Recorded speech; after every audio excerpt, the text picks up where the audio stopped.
Captain Jake Morrison stood on the bridge of the USS Liberty and watched the stars through the main viewing screen. The ship moved slowly through the outer edge of human space, far from Earth and the busy trade routes. This was frontier territory, where few ships traveled and danger could come from anywhere. Jake had been commanding exploration missions for 8 years, but the emptiness of deep space still amazed him. Lisa Grant sat at her communications station and adjusted the long-range sensors. She was the best communications officer in the fleet, able to pick up signals from incredible distances. Her fingers moved over the controls as she fine-tuned the equipment to scan for any transmissions in the area. The Liberty was supposed to map this region and look for new planets that humans might use in the future. Lieutenant Commander Ryan Kelly worked at the tactical station, keeping watch for any threats. The big man had fought in 3 border conflicts and knew how dangerous the frontier could be. Pirates and raiders often attacked ships this far from civilization. His job was to keep the Liberty safe while they did their exploration work. Dr. Amy Foster reviewed star charts in the science section. She was excited about the mission because they might discover new forms of life or interesting planetary systems. The young scientist had joined the crew 6 months ago and loved the adventure of exploring unknown space. She hoped they would find something amazing to report back to Earth. Engineer Chief Tony Rodriguez monitored the ship's systems from his station on the bridge. The Liberty was his responsibility, and he made sure every system worked perfectly. The ship was old but well-maintained, and Tony knew every bolt and wire in her hull. He was proud of how smoothly she ran under his care. Marine Commander Colonel Steve Parker checked the security reports from his men stationed throughout the ship. The Liberty carried a full company of Marines in case they encountered hostile aliens or had to defend the ship. Steve had served with Jake for 5 years and trusted the captain's judgment completely. The bridge was quiet except for the soft hum of the ship's systems. Everyone focused on their duties as the Liberty continued her patrol through the empty sector. Jake walked between the stations and checked on his crew's work. He was proud of these people and knew they would handle any situation that came up. Lisa suddenly sat up straight at her station. Her equipment was picking up something unusual. She adjusted the controls and listened carefully through her headphones. The signal was very weak and seemed to be coming from far away. She worked to clean up the transmission and make it clearer. "Captain, I'm getting something strange," Lisa said without looking away from her screens. "It's very faint, but it looks like a distress signal." Jake moved quickly to her station.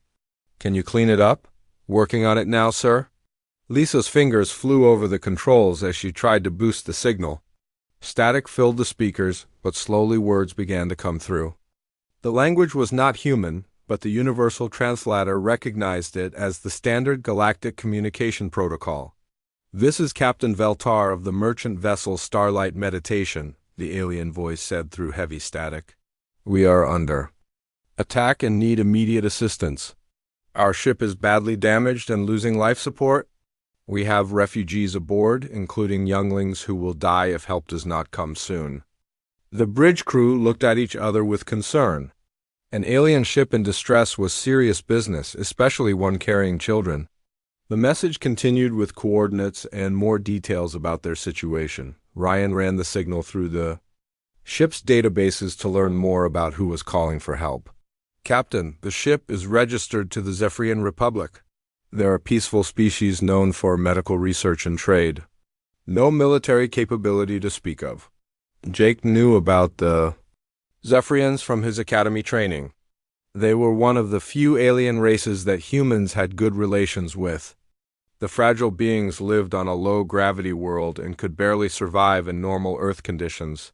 They were smart and created amazing medicines, but they could not fight or defend themselves well. The signal mentions Vorthan raiders as the attackers, Lisa added as she continued to monitor the transmission. The Zephyrian ship estimates 6 hours before complete system failure. Steve frowned at this news. The Vorthans were brutal pirates who attacked weak ships throughout this region of space. They killed without mercy and took anything valuable they could find. A helpless Zephyrian vessel would be easy prey for them, Amy looked up from her science station. Captain, the coordinates are 3 hours away at maximum speed. We could reach them in time to help, but it would take us deep into Raider territory. Jake studied the star chart that showed their position and the location of the distress call. The rescue would require leaving the safety of human-controlled space and entering a dangerous area, where the Liberty might face multiple enemy ships. His crew could be killed trying to save aliens they had never met. Tony checked the ship's condition. And fuel supplies. The Liberty can make the trip, Captain. Our systems are running perfectly, and we have plenty of power for the journey. Ryan looked worried as he reviewed intelligence reports about Vorthan activity in that sector. Sir, our information shows heavy Raider presence in that area. The Liberty has good defenses, but we're an exploration ship, not a warship. We could be walking into a trap.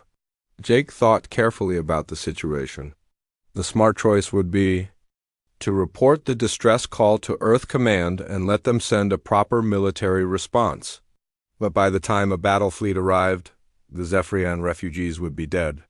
The Liberty was the only ship close enough to help in time. Steve stepped forward. Captain, my Marines are ready for whatever comes. We knew the risks when we signed up for frontier duty. Lisa continued to monitor the weakening signal from the alien ship. Sir, the transmission is getting fainter. Their power systems must be failing faster than they estimated. Jake looked around at his crew. These people had served with him through many dangerous missions. They trusted his leadership and would follow his orders without question. The choice was his to make, and lives depended on his decision. Amy, send a message to Earth Command.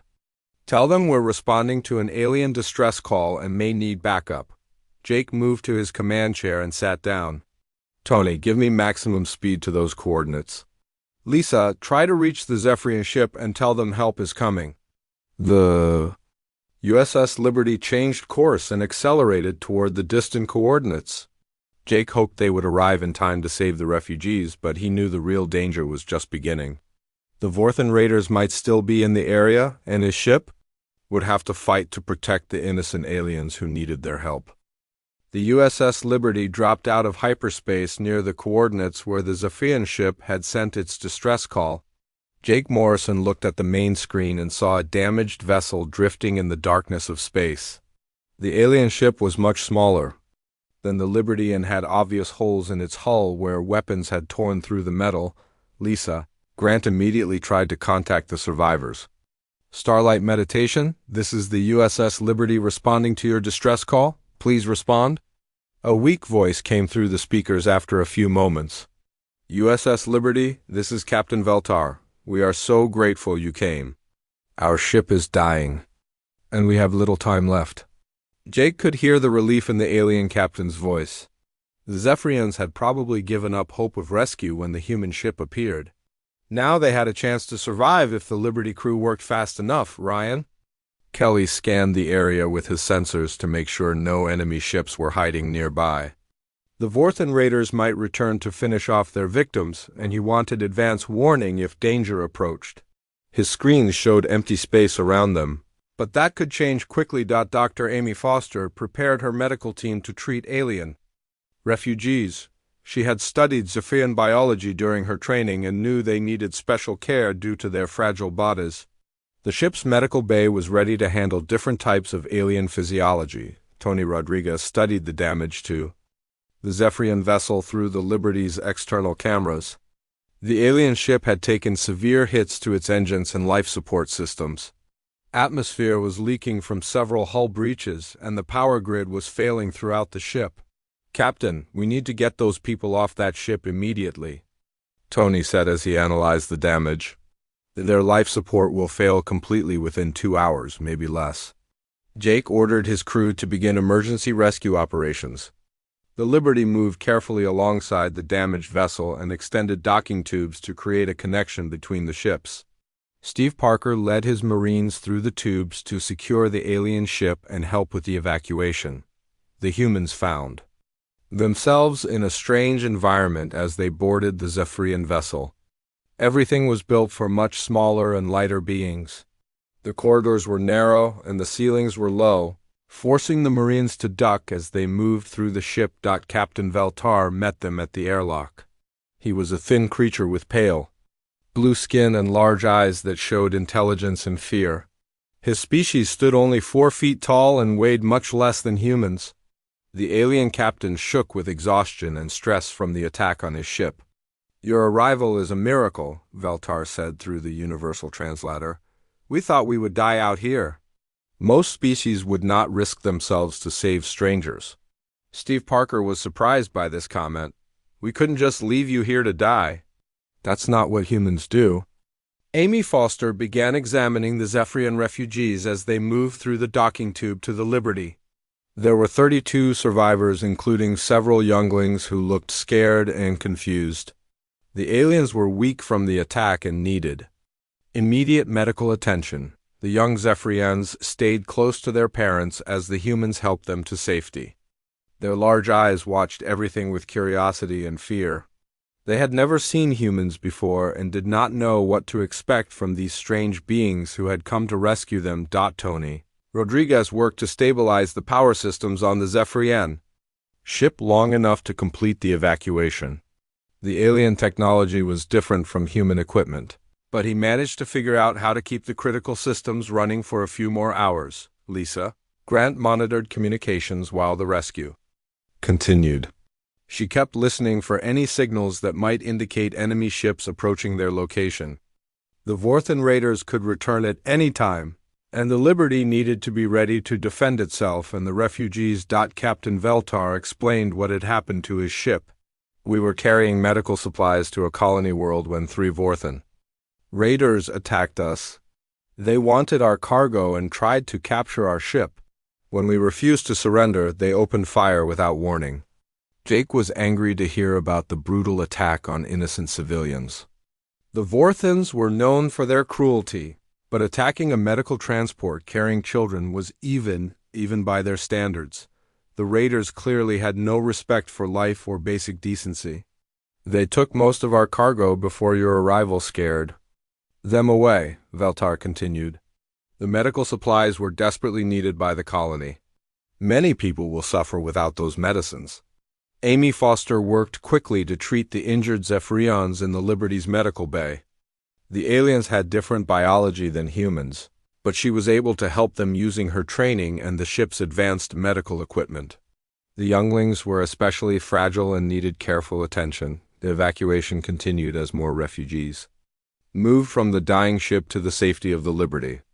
The humans treated the aliens with kindness and respect, making sure they felt safe and welcome.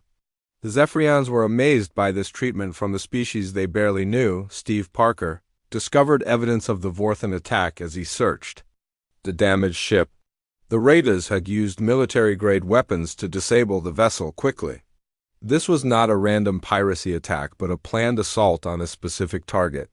"Captain, this looks like more than simple piracy," Steve reported to Cake. "The attack pattern suggests the raiders knew exactly what cargo this ship was carrying. Someone gave them information about the medical transport." This news worried Jake because it meant the Vorthans might have spies among the peaceful species. The raiders could be planning more attacks on vulnerable ships carrying valuable cargo.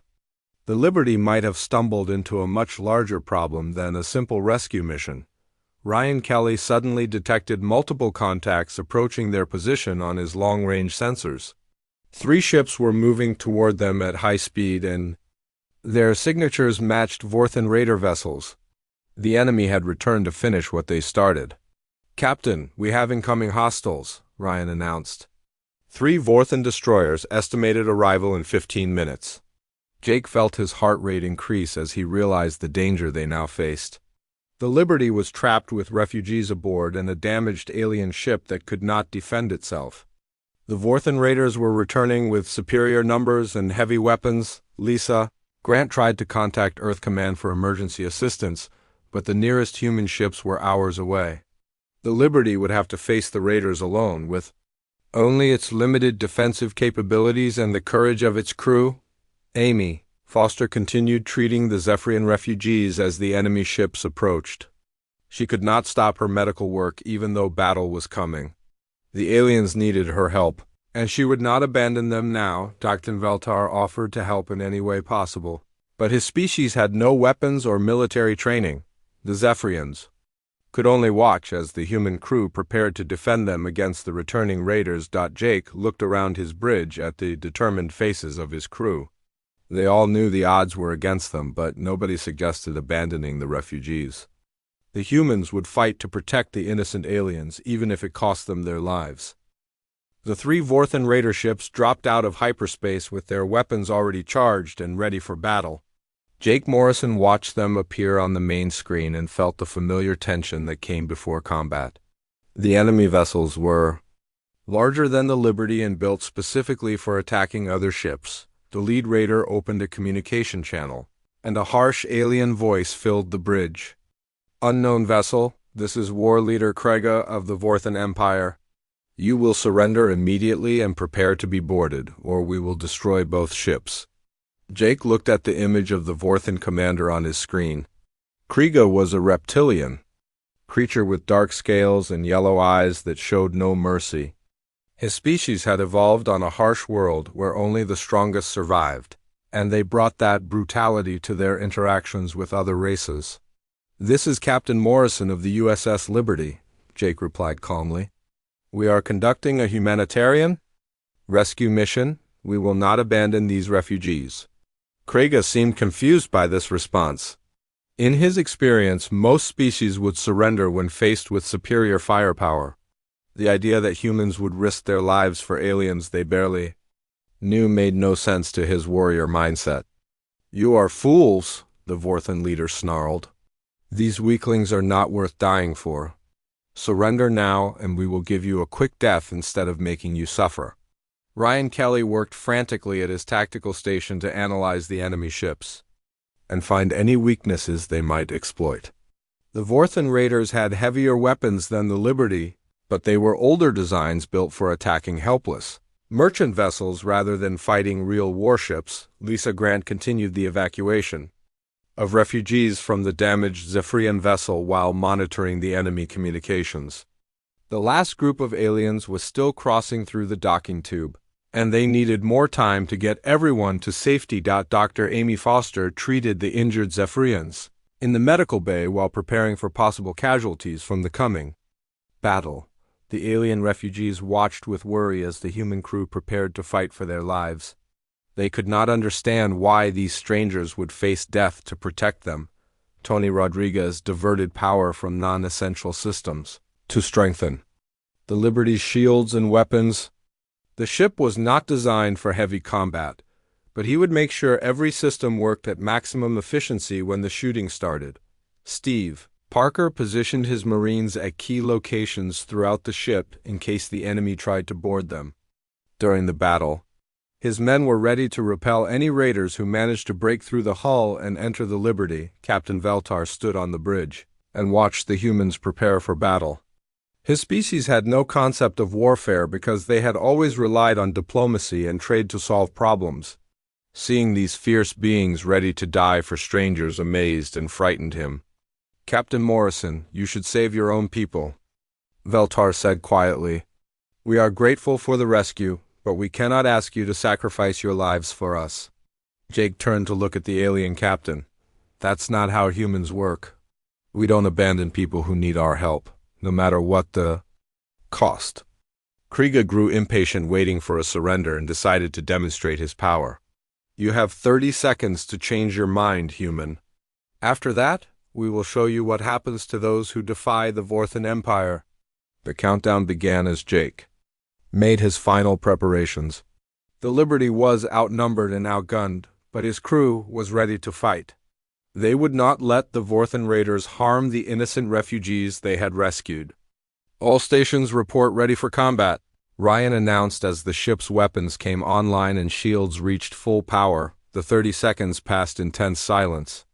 Krega kept his word and ordered his ships to open fire on the human vessel. Bright energy beams lanced through space and struck the Liberty's shields, causing the ship to shake from the impact. Jake gripped his command chair as the enemy weapons hit his ship. The shields held against the first attack, but he knew they could not take much more punishment from 3 enemy vessels firing together. "Return fire," Jake ordered. "Target their weapons and engines." The Liberty's guns fired back at the closest raider ship. The human weapons were more accurate than the Vorthan guns, and several hits damaged the enemy vessel's weapon systems. But the raiders quickly adjusted their formation to make targeting more difficult. Ryan coordinated the ship's defensive fire while trying to protect the most vulnerable areas of the hull. The Liberty had good armor for an exploration vessel, but it was not designed to survive a prolonged battle against multiple attackers. Tony Rodriguez monitored the damage reports as enemy fire continued to hit the ship. Several systems were damaged but still working, and the main engines remained at full power. The Liberty could still maneuver and fight. Despite taking heavy punishment, the battle became a deadly dance as the ships moved around each other while exchanging fire. Jake used the disabled Zephyrian vessel as cover to protect the Liberty from some of the enemy shots. The alien ship absorbed several hits that would have damaged his own vessel. Lisa Grant reported that the last refugees had been evacuated from the Zephyrian ship. All 32 aliens were now safely aboard the Liberty, but they were still trapped in the middle of a battle zone with no way to escape. One of the Vorthan raiders broke away from the formation and tried to circle around behind the Liberty. Steve Parker tracked the enemy ship and warned Jake about the flanking maneuver. The captain quickly turned his ship to face the new threat. Amy Foster continued working in the medical bay even as the ship shook from enemy fire. 2 human crew members had been injured by flying debris, and she treated their wounds while the battle raged around them. The Zephyrian refugees huddled together in fear but trusted the humans to protect them. The Liberty's accurate fire disabled the weapons on one raider ship, but the other 2 continued their attack with increased fury. Kriega was angry that these unknown humans were putting up such strong resistance. His ship should have destroyed the Liberty easily. "Who are these humans?" one of his officers asked during the battle. "Their ship fights better than anything we have encountered before." Kriega did not have an answer. His intelligence reports had said nothing about humans being dangerous fighters. The species was supposed to be new to space travel and easy to defeat. The damaged Liberty continued to fight back with determination that surprised the Vorthan raiders. Every human crew member worked together perfectly, showing the teamwork and courage that their species was known for. Jake realized they could not win this battle through firepower alone. The Liberty was taking too much damage and would eventually be destroyed if the fight continued. He needed to find another way to protect his ship, and the refugees who depended on him. Captain Veltar watched the humans fight with growing amazement. These beings were risking everything to save his people from the brutal raiders. No other species in the galaxy would show such selfless courage for strangers they had just met. The USS Liberty shuddered under another direct hit from the Vorthan raiders. Jake Morrison felt the deck plates vibrate beneath his feet as the enemy weapons found their mark again. Warning lights flashed across the bridge, and he could hear Tony Rodriguez shouting damage reports over the ship's communication system. "Hull breach on deck 7, Tony called out. "Damage control teams are sealing it now, but we've lost 2 more shield generators." Ryan Kelly continued to coordinate the Liberty's defensive fire, but their situation was getting worse with each passing minute. One of the Vorthan raiders had been disabled, but the other 2 were concentrating all their firepower on the human ship. The Liberty's shields were failing, and enemy shots were starting to get through to the hull. Lieutenant Paul Chun led his damage control team through the corridors of the ship, sealing hull breaches and rerouting power around damaged systems. The young officer had trained for this kind of emergency, but the reality of combat was more intense than any simulation he had experienced. Steve Parker's Marines worked alongside the damage control teams to save the ship. Several of his men had been injured by flying debris when enemy fire penetrated the hull, but they continued working despite their wounds. The Marines knew that if the Liberty was destroyed, everyone aboard would die, including the Zephyrian refugees they had risked their lives to save. Amy Foster treated the wounded in the medical bay while the ship continued to take punishment from the raiders. 2 of her nurses had been hurt when a power conduit exploded, and she was running short of medical supplies. The Zephyrian refugees tried to help by staying out of the way and comforting the injured. Humans. Captain Veltar stood near the medical bay entrance and watched the humans work to save his people. The alien captain had never seen such dedication and courage from any species. These beings were willing to die for strangers, something that went against everything he understood about galactic politics. The battle continued as the Liberty fought desperately against the two remaining raiders. Jake maneuvered his damaged ship behind the wreckage of the Zephyrian vessel, using it as a shield against the enemy fire. The tactic worked for a few minutes, but the Vorthans adjusted their position to get clear shots at the human ship. Krega was becoming frustrated with the long battle. His ship should have destroyed this unknown vessel quickly, but the humans kept fighting with skill and determination that surprised him. The Liberty was badly damaged but still dangerous, and his own ships had taken more punishment than expected. Finish. Then now, the Vorthan leader ordered his remaining captains. I want this ship destroyed and the refugees captured for the slave markets. The two raider ships moved closer to the Liberty and increased their rate of fire. Energy beams and missile strikes hammered the human vessel from multiple directions. Jake knew his ship could not survive much more of this punishment. Lisa Grant suddenly looked up from her communication station with excitement. Captain, I'm detecting multiple hyperspace signatures approaching our position. It looks like Earth Command sent us backup. Jake felt a surge of hope as he heard this news. Admiral Hellenberg had received his message and dispatched reinforcements to help with the rescue mission. The question was whether the backup would arrive in time to save the Liberty and her refugees. How many ships and how long until they get here? Jake asked while dodging another barrage of enemy fire. 4 contacts arriving in 2 minutes, Lisa replied as she monitored the approaching signals. The signatures match human warships, including at least 1 heavy cruiser. Ryan Kelly smiled grimly as he heard about the incoming reinforcements. The Liberty had fought alone against superior odds for 20 minutes, but now the situation was about to change dramatically. The Vorthan raiders were about to face real human warships designed for combat. The hyperspace portal opened near the battle zone, and 4 human vessels emerged with their weapons ready for action.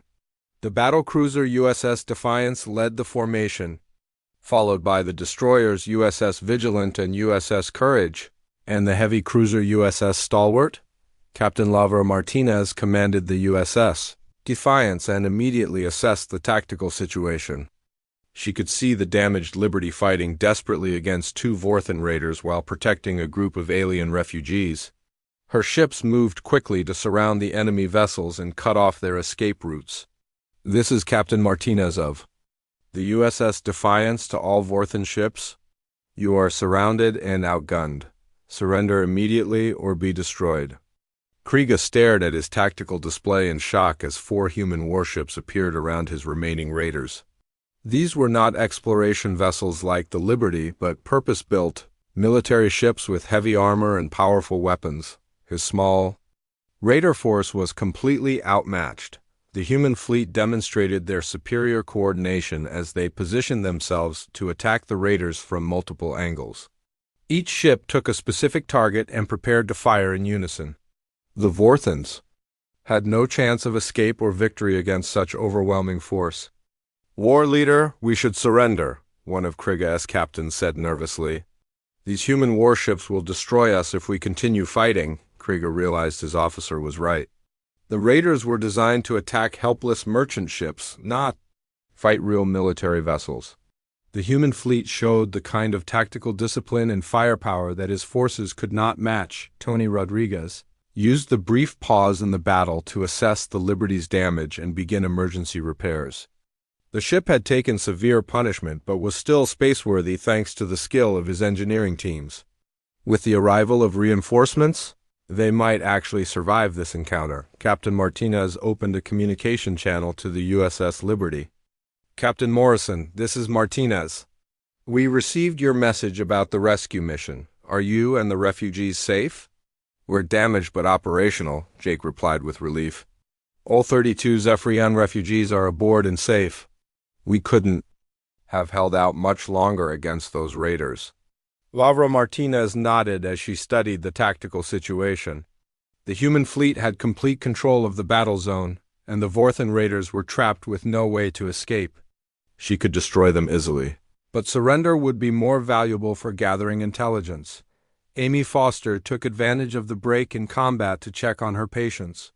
The injured humans were stable, and the Zephyrian refugees were safe but frightened by the battle they had witnessed. The young doctor was proud of how her medical team had performed under such difficult conditions. Steve Parker organized his Marines to help with damage control now that the immediate threat had passed. His men worked alongside the engineering teams to patch hull breaches and restore damaged systems. The Liberty would need extensive repairs, but she would make it home. Captain Veltar approached Jake on the bridge as the surrender negotiations continued. Captain Morrison, I do not know how to thank you and your people for what you have done. No other species would have risked so much to save strangers. Jake looked at the alien captain and smiled. We couldn't just leave you to die out here. That's not what humans do. The Vorthan raiders finally surrendered when they realized they had no choice. The human fleet had demonstrated superior technology, tactics, and coordination that made resistance hopeless. Kriega ordered his remaining ships to power down their weapons and prepare to be boarded. 6 months after the rescue mission, Captain Jake Morrison stood in the Great Assembly Hall on Earth watching representatives from dozens of alien species gather for a special ceremony.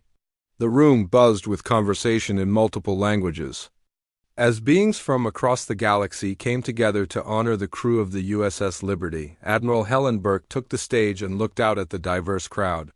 She had spent weeks organizing this event after the Zephyrian Council requested permission to formally thank the humans who had saved their people.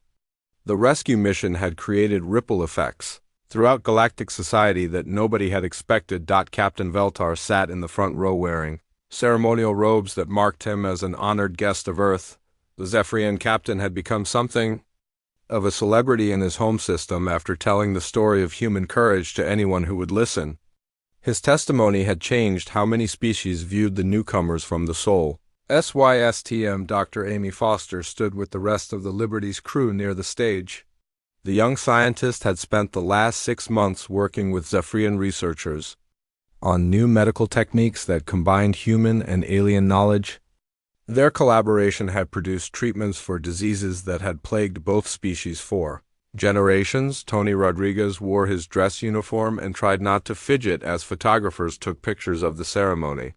The engineer had been promoted and given command of a new shipyard that would build vessels designed for rescue operations.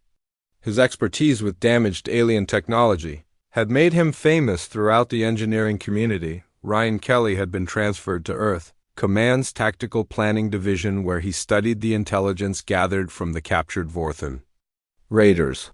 The information revealed a network of piracy that stretched across multiple star systems, and human forces were working with other species to eliminate the threat. Lisa Grant received a medal for her communication work during the rescue mission.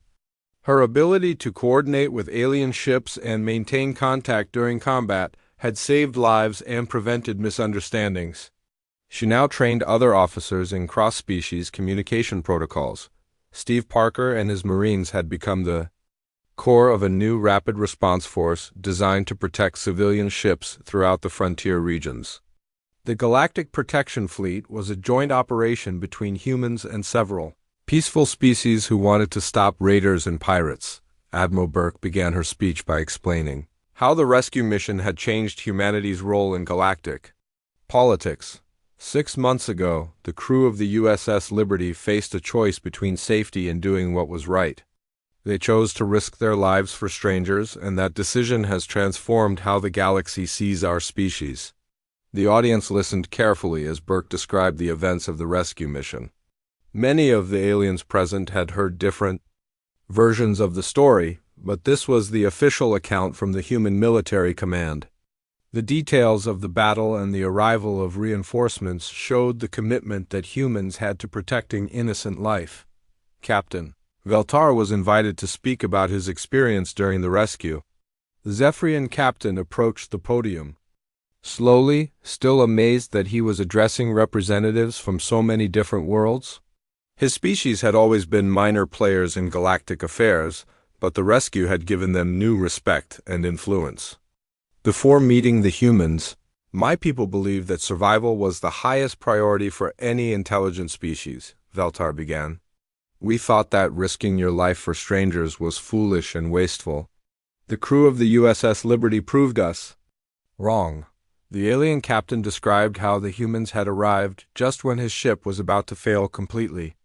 He told the audience about the courage shown by every member of the Liberty's crew as they fought against superior odds to protect refugees they had never met before. These beings did not know us or owe us anything, yet they were willing to die to save our children, Veltar continued. This act of selfless heroism has changed how my entire species views the universe and our place in it. The Zephyrian Council had signed a mutual defense treaty with Earth after the rescue mission. Their advanced medical technology combined with human military protection created a powerful alliance that benefited both species. Other races had approached Earth about similar agreements. Admiral Burke described how the captured Vorthan raiders had provided valuable intelligence about piracy networks throughout the frontier regions. Human ships now patrolled trade routes and responded to distress calls from any species that requested help. The galaxy was becoming a safer place for peaceful civilizations. The ceremony included the presentation of medals to the entire crew of the USS Liberty. Each member received recognition for their part in the rescue mission, from the Marines who secured the alien ship to the medical team that treated the refugees. Jake Morrison was promoted to Commodore and given command of the new Galactic Protection Fleet. Amy Foster announced her latest research breakthrough during the ceremony. Working with Zephyrian scientists, she had developed treatments for genetic diseases that affected both species. The collaboration showed how much could be accomplished. When different races worked together toward common goals, the event concluded with Captain Veltar presenting a special gift to the human delegation. The Zephyrians had created a sculpture that depicted the rescue mission, showing the USS Liberty protecting the damaged alien ship from the Vorthan raiders. The artwork would be displayed at Earth Command headquarters as a symbol of interspecies cooperation. After the ceremony, Jake Morrison walked through the reception area and talked with representatives from many different alien races. Several species had requested human protection for their merchant ships, and others wanted to join the Galactic Protection Fleet as allies rather than clients the rescue mission had established humanity's reputation as protectors rather than conquerors. Other species saw humans as dangerous fighters who used their strength to defend the weak instead of exploiting them. This reputation attracted peaceful races while deterring aggressive ones from testing. Human resolve. Jake found himself talking with a delegation from the Altarian Republic, a species of traders who had suffered heavy losses to pirate attacks. They wanted human escorts for their cargo ships and were willing to share their advanced propulsion technology in exchange for protection. Admiral Burke joined the conversation and explained how the Galactic Protection Fleet operated. Human ships would patrol designated trade routes and respond to distress calls from any vessel requesting assistance. The service was free for peaceful species but funded by voluntary contributions and technology sharing agreements. As the reception continued, Jake reflected on how much had changed since that day when the Liberty received a faint distress signal. The rescue mission had started as a simple humanitarian operation but had grown into something that affected the entire galaxy. The USS Liberty had been repaired and upgraded with new technology provided by the Zephyrians and other allied species. The ship now served as the flagship of the Galactic Protection Fleet, carrying a mixed crew of humans and aliens who worked together to keep space safe for peaceful travelers. Jake looked around the reception hall at all the different species talking and working together. 6 months ago, most of these races barely knew humans existed. Now they saw Earth as a beacon of hope in a galaxy that had always been dominated by fear and mistrust. The rescue of 32 Zephyrian refugees had proven that cooperation between species was possible when someone was willing to take the first risk. Humanity had found its purpose among the stars not as conquerors or exploiters, but as guardians of those who could not protect themselves.